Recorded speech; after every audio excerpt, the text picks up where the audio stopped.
Welcome everyone, and welcome to our second community flood update. It's good to see so many here. Can I just start by acknowledging the traditional owners of the land that now comprise Mildura City Council.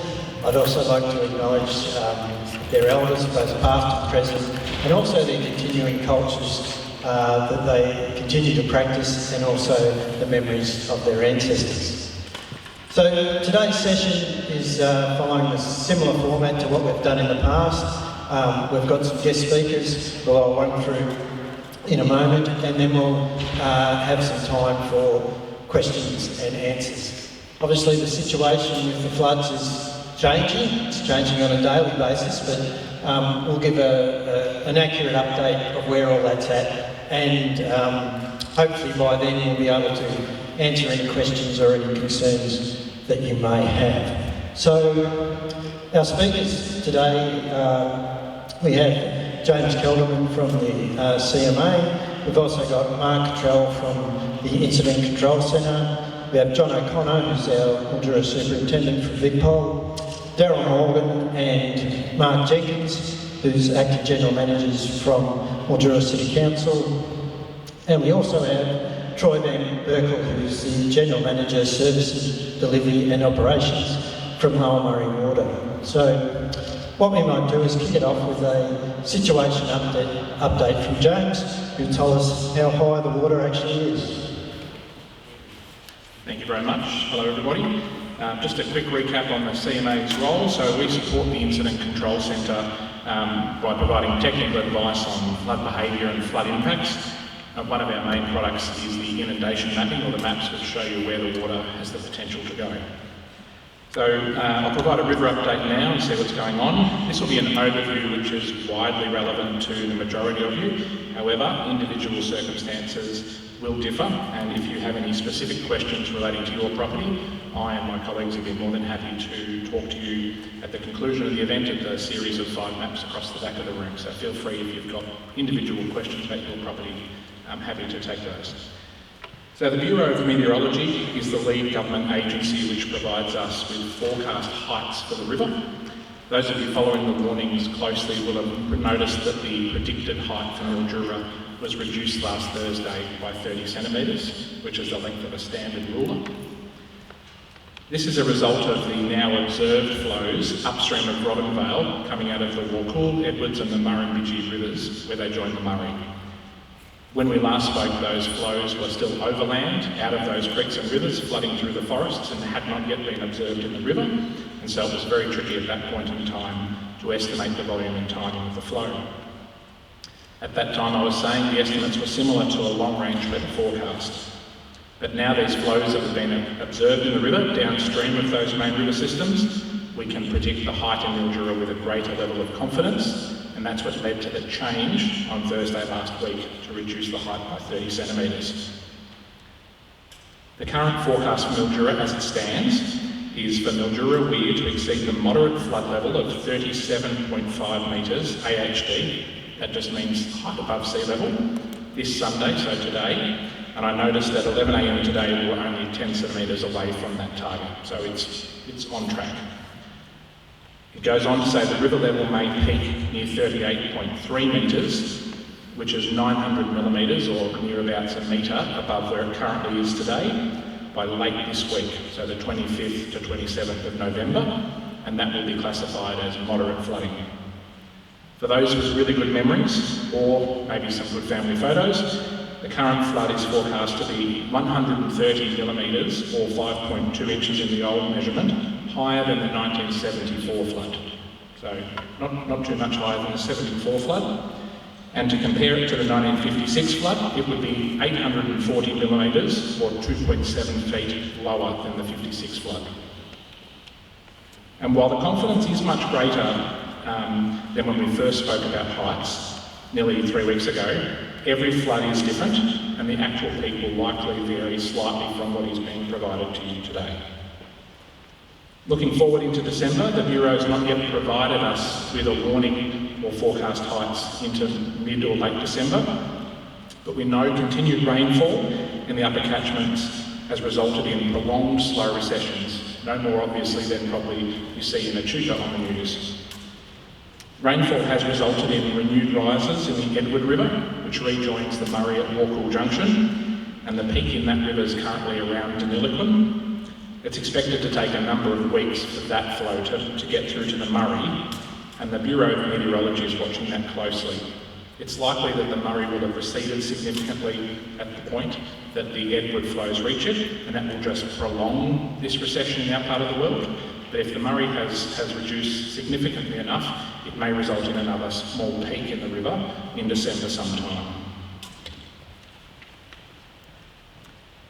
But what is known well is that high flows are likely to be sustained for prolonged periods into December, and understandably this is hard to forecast at this point in time, but like with the current forecast we have for the end of this week, as time goes by we'll get greater confidence and we'll have more time to prepare if we need to. Now I'm sure many of you will be thinking I've just thrown a hell of a lot of numbers at you, and that's not a lot of use for your individual property, and that's absolutely fine. And that's where the inundation mapping that you see on the walls behind you and for those at home on the Mildura City Council's website are really invaluable. The mapping provided is titled Mid-Murray 2% AEP. That's now been available for 3 weeks and remains the best available tool to assist us in understanding where those floodwaters may impact properties, roads and public infrastructure. The current Bureau of Meteorology forecast is about half a metre below that mapping that you see there, but we continue to recommend community and infrastructure owners use these maps as a preparation, because remember, the models that create those maps are only an indicator. We know that every flood is different and actual events will differ from model impacts to some degree. So preparing for the worst and hoping for the best is a very good approach to have a bit of buffer. The other point I would note is for New South Wales residents who may be here tonight or online watching, you need to approach the New South Wales SES for mapping for your side of the river. Ours has only been quality assured for Victoria. So you'll see that it's now coloured out on the mapping here.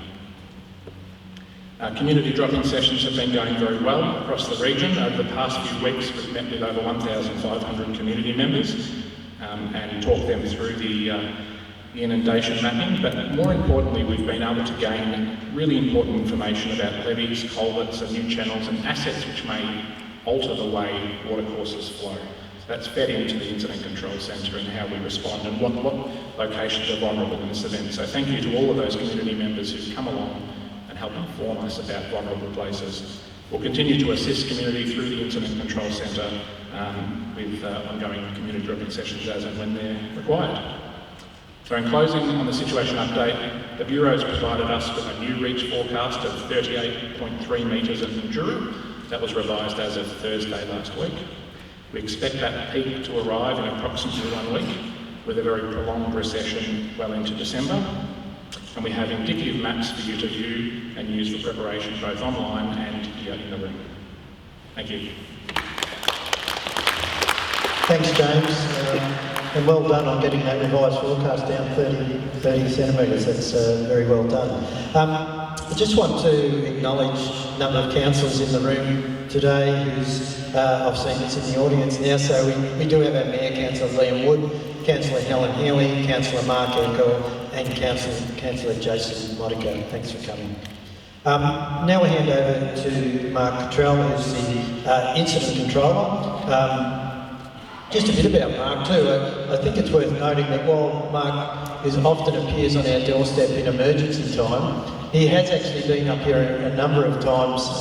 I can recall Mark being up here in 2011 when we had a big inundation. He also came in 2016, so it's great to have him back in 2022. Probably not all that good because every time we see you we're having a natural disaster, but never mind, that's the way we roll. So I'll hand over to Mark just to give you a bit of an overview of what the impact of that information that James has given us and how it will pan out into the next couple of weeks.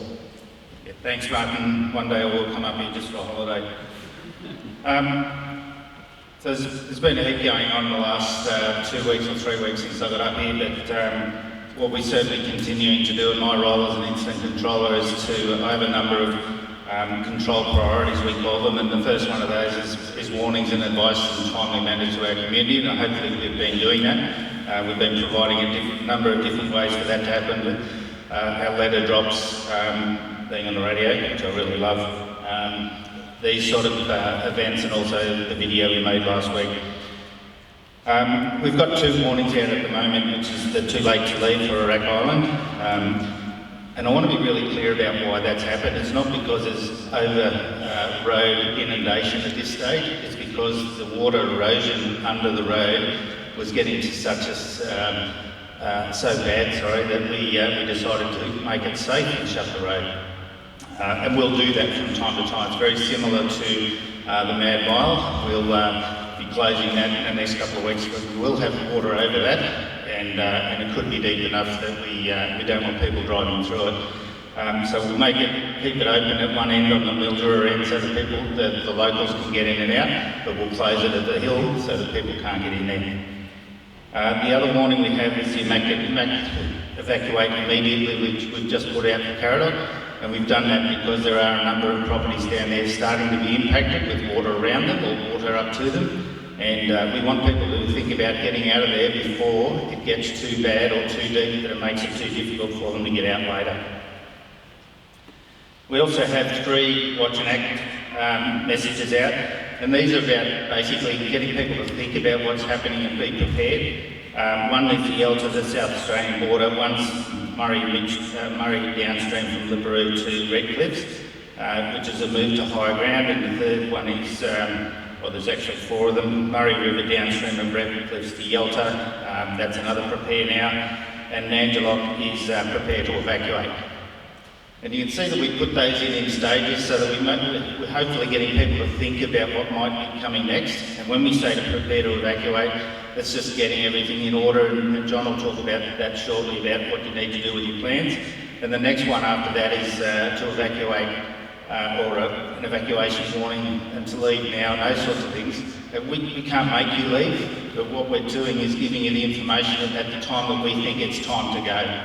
And that's so that we don't have that situation like we had in Rochester a few weeks ago, where we asked people to go, they didn't go, we spent a few days rescuing them. We don't want to rescue people.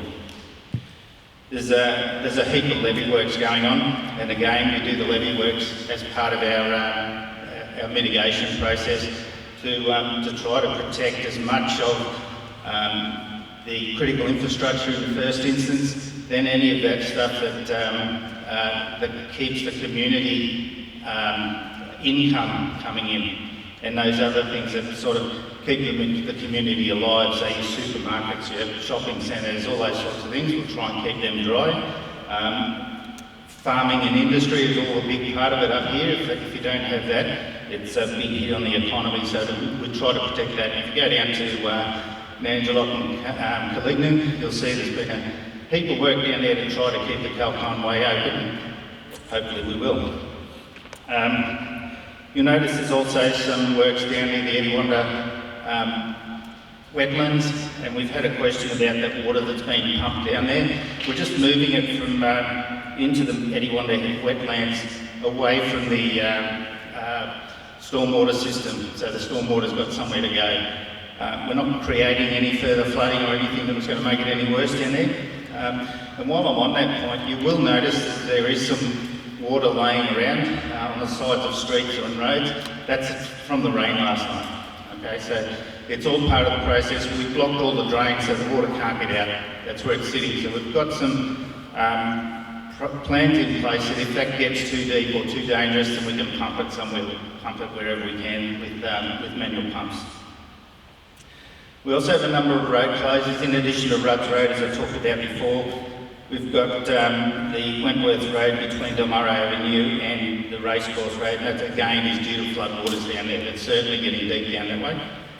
And as I talked about, the Renfurley Way, where we'll be putting in a diversion via 17th Street. What's coming? We know we're getting a moderate flooding coming. We know it's going to get near the major levels.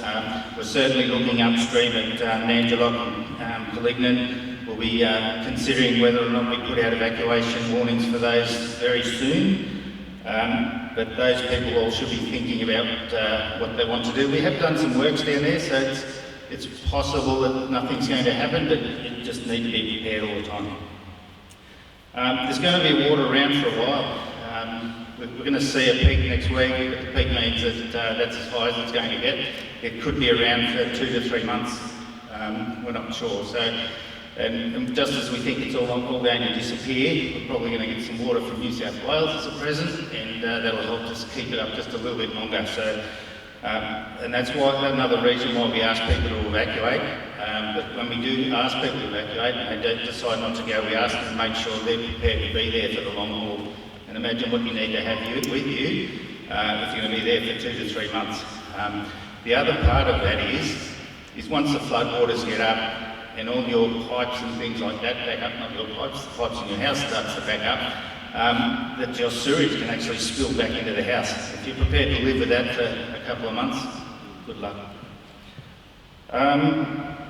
Yeah, that's probably enough for me. So we're certainly watching what's coming out of the Murray and the Darling, out of the Murrumbidgee and the Darling. While Cool and the Edwards, there's still plenty of water to come, but as I said before, I think it's just going to, the peak will hopefully drop off a little bit, but it's going to come back up or sustain for a bit longer period of time. Thanks, everyone. Thanks, Mark. Next up is Superintendent John O'Connor from Victoria Police. Thanks, John. Cheers. Thank you. Thanks, everyone, and thanks, everyone, for joining us online. Just so everyone understands, the SES are the control agency, and Victoria Police support the SES, but my role as the police commander is to ensure that there's effective control and coordination. And I can tell you that there is definitely effective coordination and control. You've got a very experienced incident controller here who's done this many times before, and his replacement, Russell, is also very experienced. There's going to be a lot of road closures, and it's going to be sort of a rolling type thing. So the best place for that single source of truth is the Vic Roads website. So look at the Vic Roads website. But my biggest message to people is don't drive through floodwaters. It could be the last decision and the last drive you ever make. Victoria Police, since these floods have been going for the last 6 weeks, from Rochester, Echuca and down the Murray, we've done over 400 vehicle-related rescues. And that is sending either police, fire brigade, ambulance or SES people, often having them come in on choppers to rescue people who are stupidly driven through floodwaters. You only need 15 centimetres of water that's flowing quickly, and a small car will be pushed into the water.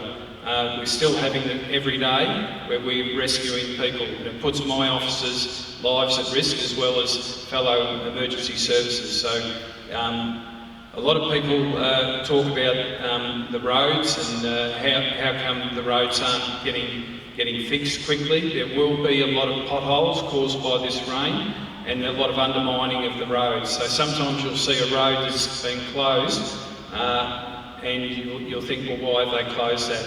And so just got to, we're doing that because of everyone's safety. If there is an evacuation advice and you choose not to go, that is your decision. You're not going to have police or other emergency services dragging you out. That is your choice. But what I'd ask you to do is have a flood plan and write the flood plan down, and don't show it to your son or your daughter or to a relative. Show it to someone who will give you some honest feedback, because none of us are getting any younger, and you might write the plan out thinking you're a fit 20-year-old capable person, but in fact you might be 60 or 70. And don't have a flood plan that of the levee breaches, then I'll go, because that is too late.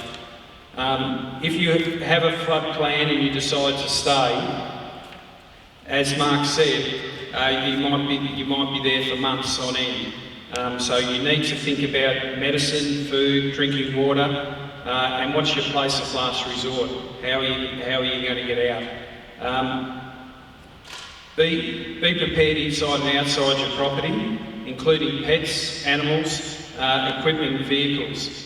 If you have firearms and you're a licensed firearm holder, if you leave your property, it is your responsibility to move those firearms. So you can move them to another person who's got a licence a firearms licence, as long as they haven't got more than 15 firearms, because you'll need an alarm. You can take them to a licensed gun dealer, or you can take them to the police station. But I please stress, do not walk into the police station carrying a firearm. I know people laugh, but it does happen. If you do need to take the firearm to a police station to have it stored as a last resort, please ring the police station up first, and then they'll advise you to come to the police station, park out the front, and then ring the police station again, and then they'll advise you when to bring the firearm in. It seems simple, but a lot of people don't listen to that. There's an additional 50 police up here at any one time that we've surged resources in from Melbourne, and it includes swift water rescue police, water police, search and rescue police that will be able to work with the other emergency services. So you will see a lot of extra police in the area. If your house is vacant because you've left, then police will be patrolling them if we can, but please, when you do, take as many of your valuables with you as you can. And probably most importantly, the roads will start to perish a bit around town with the water, so please drive slowly. Just because it says 60 or 80 doesn't mean you have to drive to that. Yeah, that's it. Thanks, mate. Cheers. Thank you, John. Thank you. Daryl Morgan's the Acting General Manager Development. Will give you an overview of what's happening in the council space, but particularly around the asset protection and so forth with regard to levies.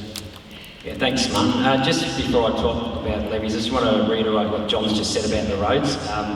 One of the things we're trying to do as a council is continue with our core services, and that's obviously about road maintenance as well, but we are getting a lot of calls to do other things, so please just take a bit of care out there. There are potholes that we probably won't be able to fix as quickly as we normally would be, but try and just let us know if it hasn't been fixed for a couple of days, and we'll send some teams out to at least reassess that. In terms of the levies, we're working with the Vic SES at the moment about where they're potentially likely to have the best impact for a levee. So obviously there's a lot of areas that are needing levies in this flood event, but we don't necessarily have all the resources to be able to do everything at once. And obviously, as Mark talked about before, there's a process they go through to look at the priorities, look at what's feasible with the resources we have, but also look at what is actually achievable in the time frame we have too.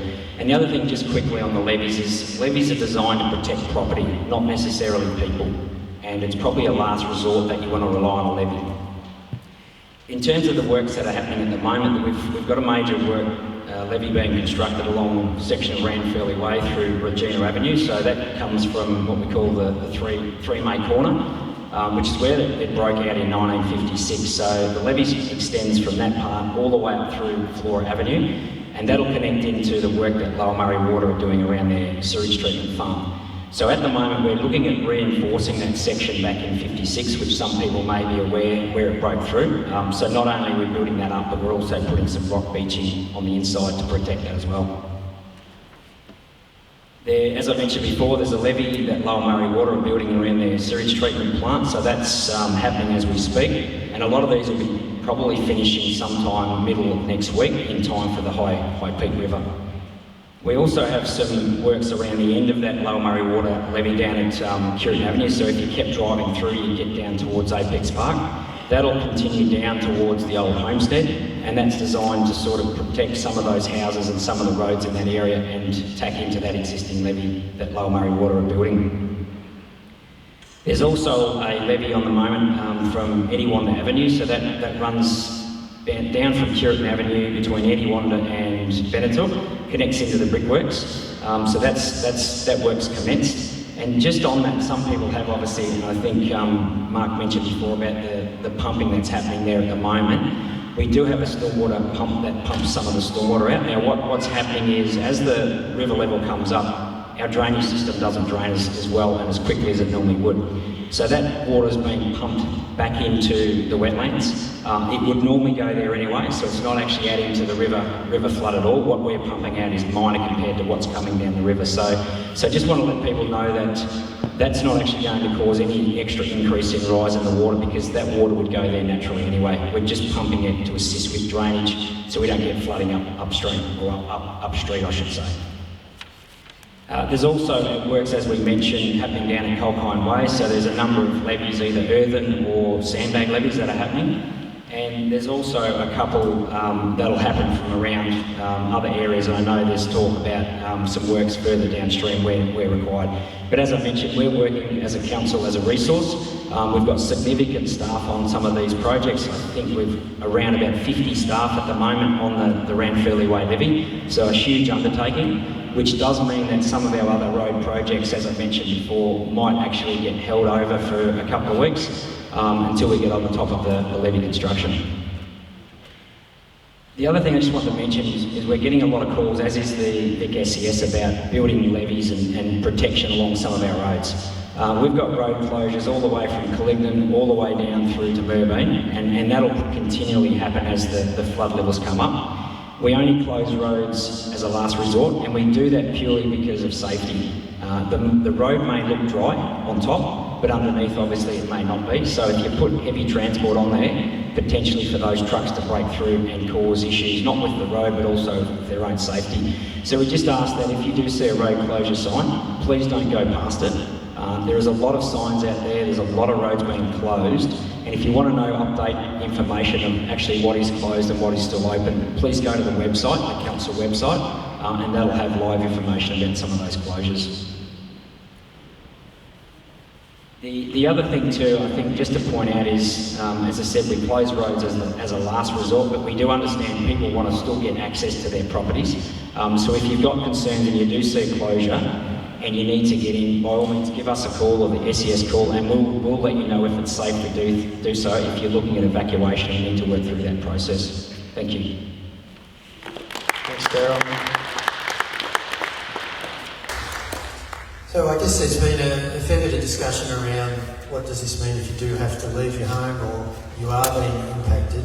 So that phase of the emergency we call the relief phase. So Mark Jenkins is the acting Municipal Recovery Manager for Mildura City Council. Mark will give you an overview of what all that means. Thanks. Afternoon all.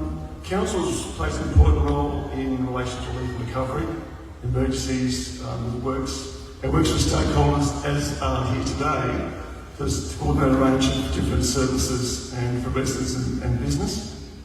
So probably the best way to get access to information is on Council's website, as has been mentioned before. And Council's website contains a whole range of information around current river levels, relief and support services available, and you can actually refer yourself to a service if you need to online. We also have flood warnings and preparation advice online, health and wellbeing support information and contact details, business and residential support updates around council services, facilities and local road closures, as Daryl mentioned. As of tomorrow, council will have staff located as a relief centre or information centre at the benefit room in the Alfred Deakin Centre. So if you want to speak to someone in person and they can help you through anything you've got questions around or accessing information online, you can come into the Alfred Deakin Centre from tomorrow between 9 and 5.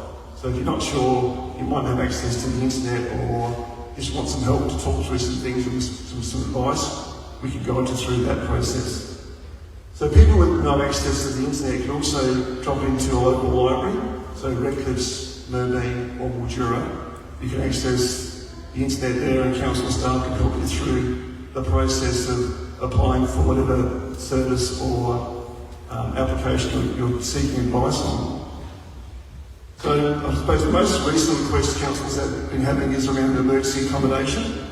So online there's information about accommodation, but you can also ring council's recovery service, which is on council's normal phone number 50188100, and we can either assist you or connect you with services such as Haven and Mast if you're seeking emergency accommodation. That could be either short-term or long-term accommodation needs. So if you've got any issues around accommodation or need for food relievers, you can talk to us about that as well. Just around grants and information about support for business and personal hardship. Again, the council website has that information online. You can also talk to representatives here today. So I know AgVic's here today that offers financial support for primary producers, Rural Financial Counselling Services here today around support for small business and agriculture, and also Department of Families, Fairness and Housing here about hardship payments for residential or this personal hardship.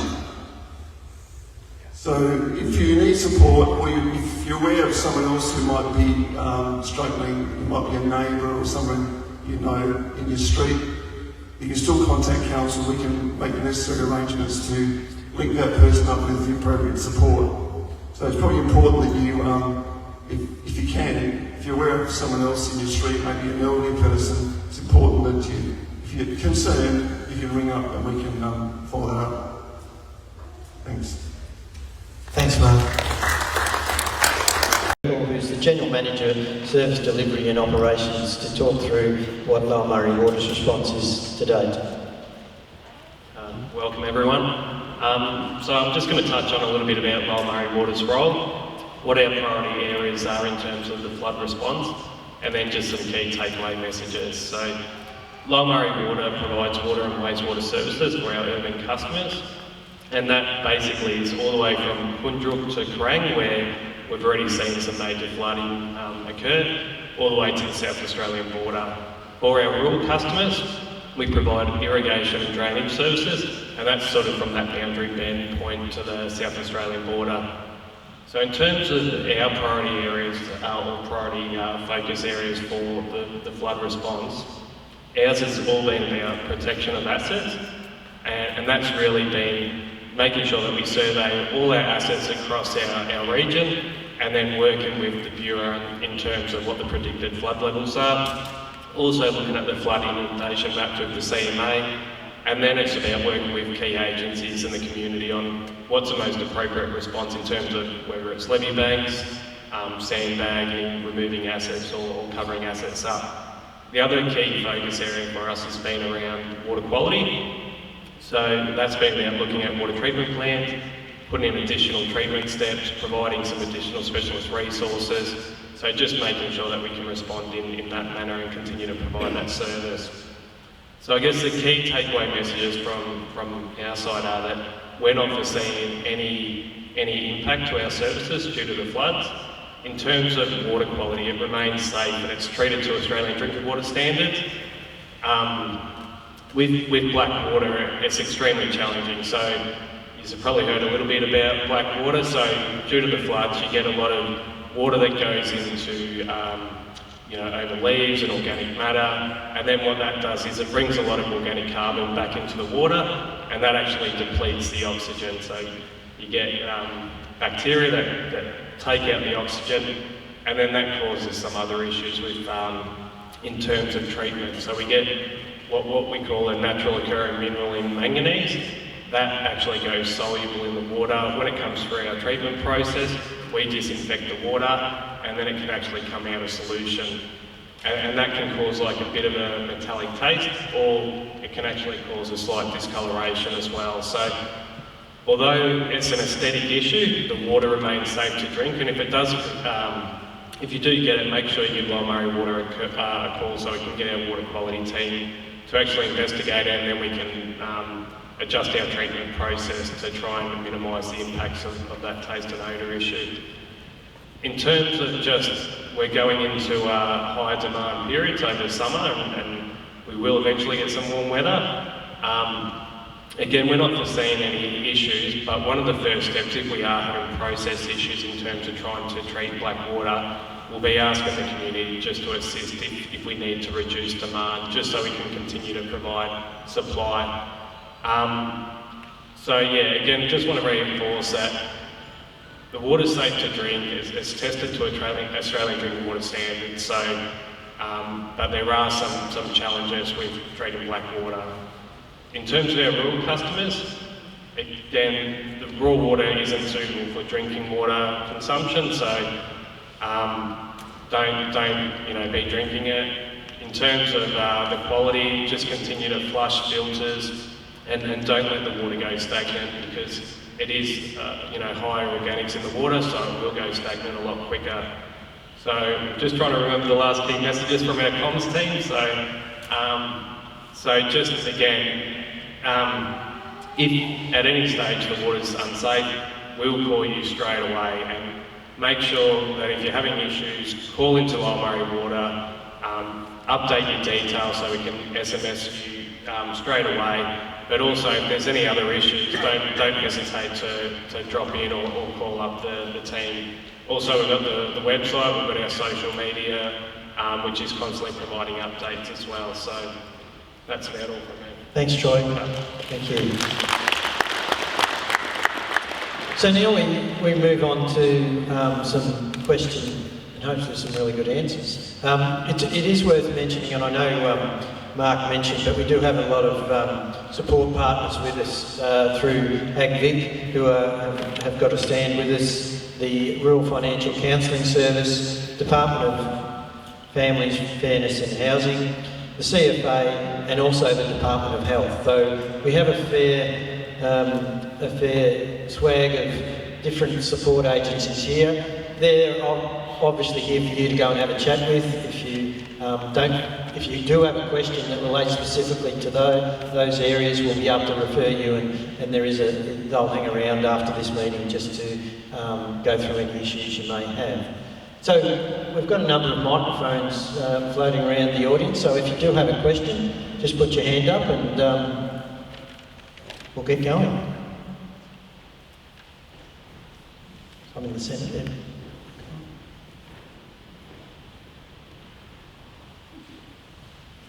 Hi, if the water's getting high enough or too high on the side of the levee, will they be evacuating homes on the other side at some point?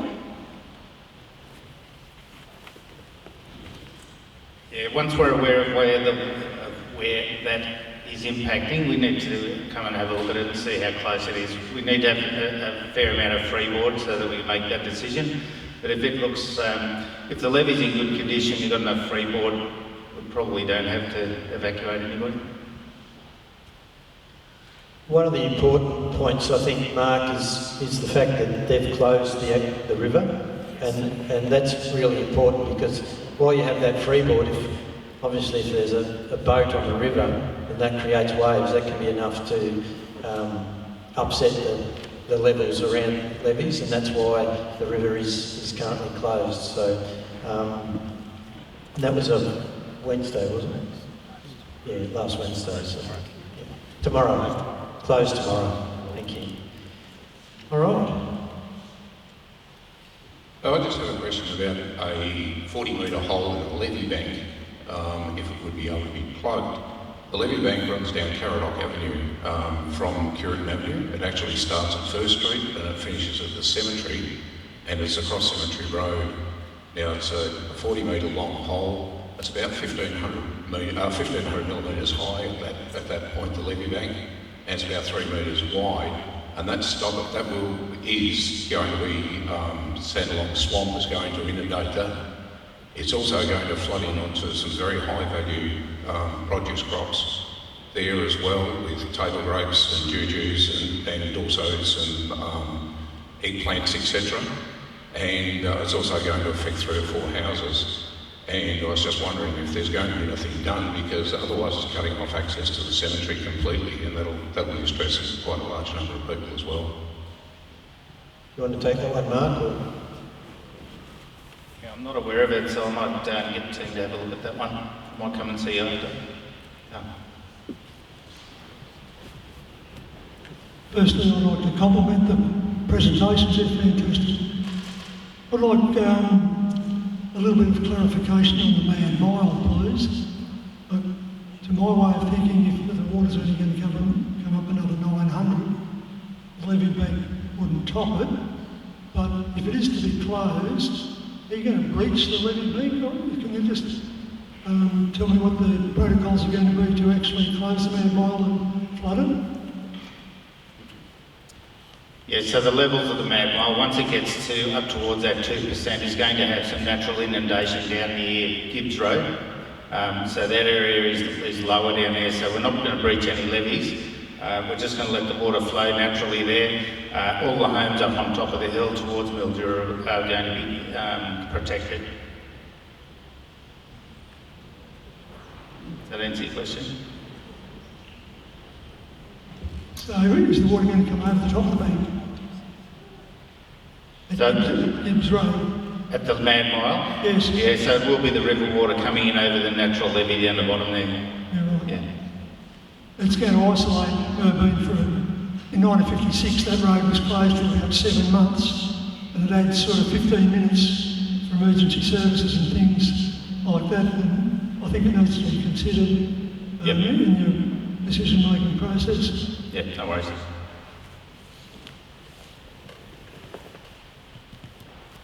Put your hand up if you've got a question. Just wondering about the area down near the sewage treatment works down near Apex, Rural Drive and Perency Grove. The homes on there, the owners need to have any concerns?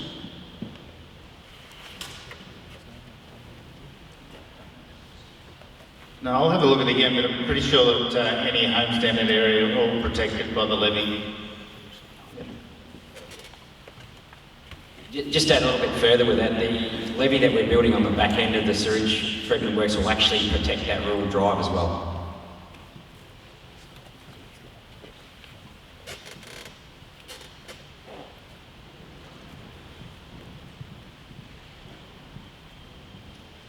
Just a query about the homes along Lake Hawthorne, if they're going to have an issue with the water.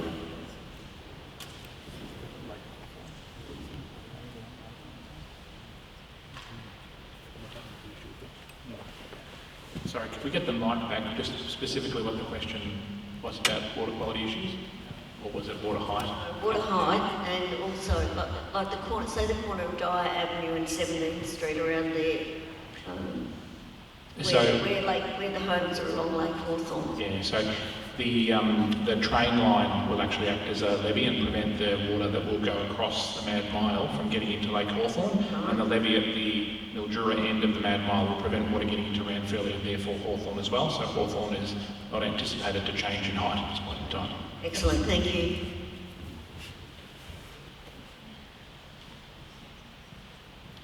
We've got a couple of online questions. There's one question here, Nangelock, has it peaked yet? Question mark. The answer to that is no. So we've still got, it's a pretty straightforward answer. No, still more to come. Levee banks, have they been compacted enough to hold the water pressure? Darryl will answer that one. So I can't speak for the private levees that are being built, but definitely the council-built levees, and obviously, as I mentioned, the Ranfurly Way levee is a large undertaking, so that is actually being compacted with heavy machinery. The plan is to build that so it'll actually last. It's a huge volume of material, but also the compaction will assure that that'll last for the flood. There's another question here, and it's probably a follow-on from the audience question. Will emergency vehicles be able to still get to Merbein and access families along Ranfurly Way? Yes, they will. They won't be able to get in, obviously, from the Merbein end, but they'll still be able to get in from the other end. And I mean, if we need to have a think about moving something somewhere, we'll do that as well. But at the moment, I think everyone's pretty comfortable with the response times. Any other questions from the audience?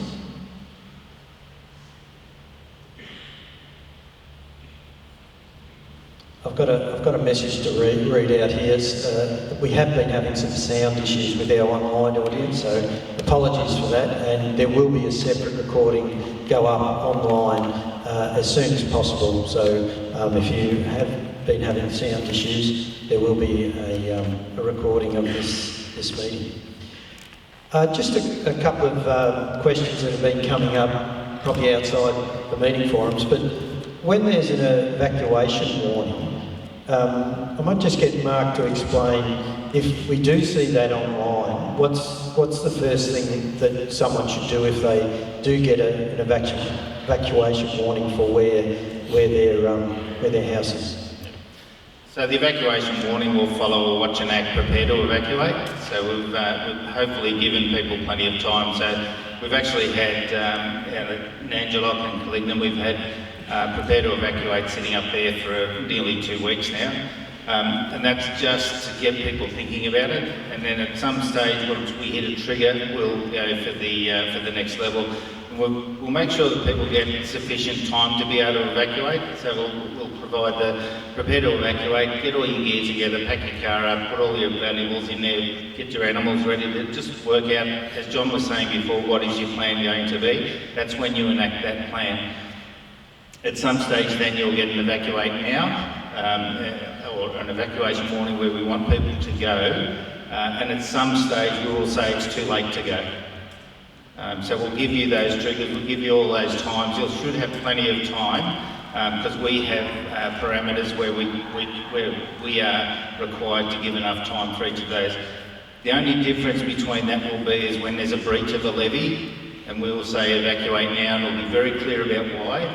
There'll be a SUS warning with that, so the radio will be sending the noises over and talking about it all the time, but you'll also get an emergency alert message on your phone. That's when it's serious. Hopefully we won't see any of those. Thank you. Just another couple of messages that have sort of come up through our interactions with the community. It's really important to look after your neighbours, your friends and family, but particularly elderly who may not have as much access to information that is normally readily available now. Access to the internet and all those sort of things is taken for granted, but there are a lot of people that don't have that access. So if you can keep an eye out on your neighbours and particularly the elderly, just to make sure that they're okay and they are getting the answers that they need. Obviously, if they're not, then you can certainly contact council and we can make arrangements for them to get that information. Some people may feel a bit anxious about the information that's coming forward, so it's really important just to check in and make sure that the people around you are okay. That draws a close to the formal part of the meeting, but there are a lot of mapping and they're up-to-date mapping from the CMA, so thank you for doing that. It's a good chance to look at it on the map instead of a screen and find out exactly where we're at. It has been a couple of weeks since we've had our last meeting, so things have changed a little bit, but the mapping is proving to be very accurate and providing a vital resource for us. Obviously, things are changing, but it is, if we did have a plan for a flood, it's going pretty much to plan. So that's a good sign that our data is being validated by what's happening.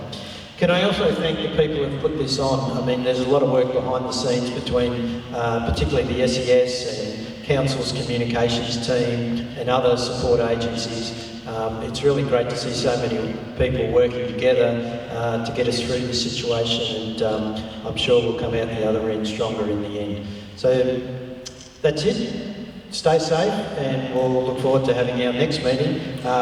We'll advise whether it's in a couple of weeks or so, depending on how things go, but we do it as an needs basis, but keep an eye on social medias and the advertising for our next meeting. Thank you very much.